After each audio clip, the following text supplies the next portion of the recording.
নমস্কার বন্ধুরা, আমি কৃষ্ণাস রেসিপিতে সবাইকে স্বাগত। আজকে শেয়ার করছি দারুণ স্বাদের মুখরোচক মোগলাই পরোটার রেসিপি। এবার দেখে নেওয়া যাক কীভাবে আমি এই রেসিপিটা বানালাম। এখানে আমি নিয়েছি মেজারিং কাপে 2 কাপ ময়দা নেওয়া হয়ে গেলে ওর মধ্যে নিয়ে নিলাম 1 চামচ নুন, 1 চামচ চিনি, 1 কাপ অর্থাৎ 100 গ্রাম টক দই আর 1/4 কাপ অর্থাৎ 30 ml সাদা তেল। সব উপকরণ ভালো করে মিশিয়ে নিতে হবে। তারপর ওর মধ্যে দিয়ে দিলাম 1/2 teaspoon baking soda, 1 teaspoon baking powder. আবারও ভালো করে মিশিয়ে নিতে হবে। তারপর অল্প অল্প গরম জল দিয়ে ভালো করে মেখে নিতে হবে প্রায় 5 থেকে 7 মিনিট। তারপর তেল দিয়ে 1 ঘন্টা রেস্টে রাখতে হবে। 1 ঘন্টা পর দেখুন কি নরম এবং তুলতুলে হয়েছে।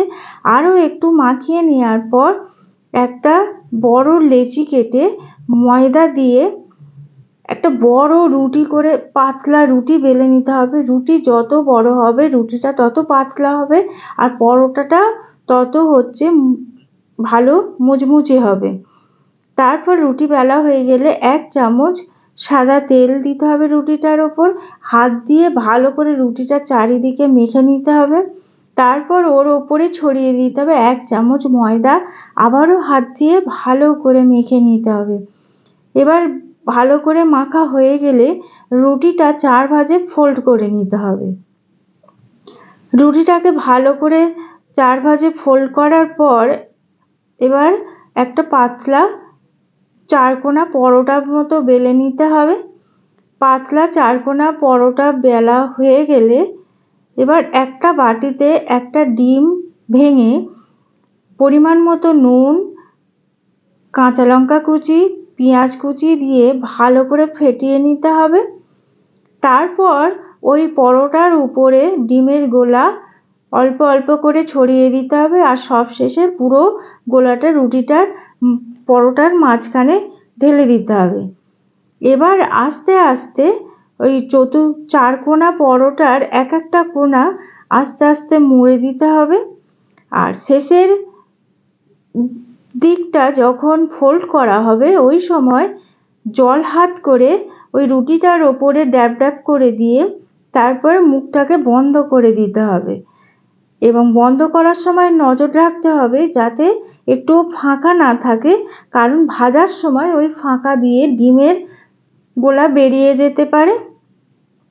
তারপর হাত দিয়ে একটু ভালো করে প্রেস করে করে দিতে হবে। এবার ফ্রাই প্যানে বেশ কিছুটা সাদা তেল দিয়ে গরম হলে এবার ফোল্ড করা দিকটা ফ্রাই প্যানের তলার দিকে রেখে সিম কমিয়ে দিয়ে আস্তে আস্তে সময় নিয়ে ভালো করে ভাজতে হবে।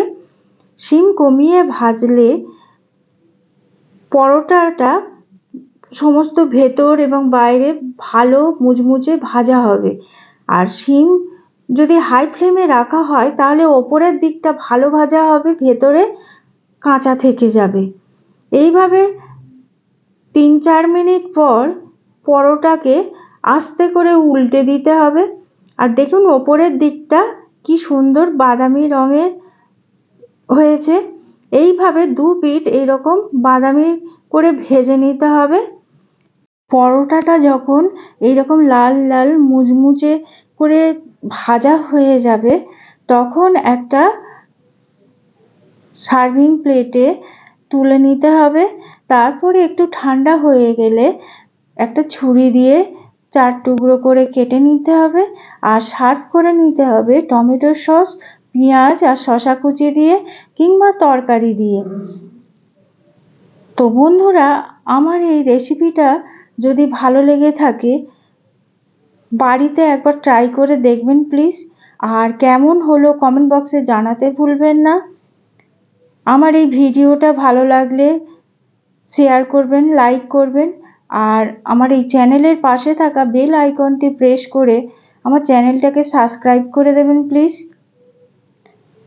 তো সবাই ভালো থাকবেন, সুস্থ থাকবেন।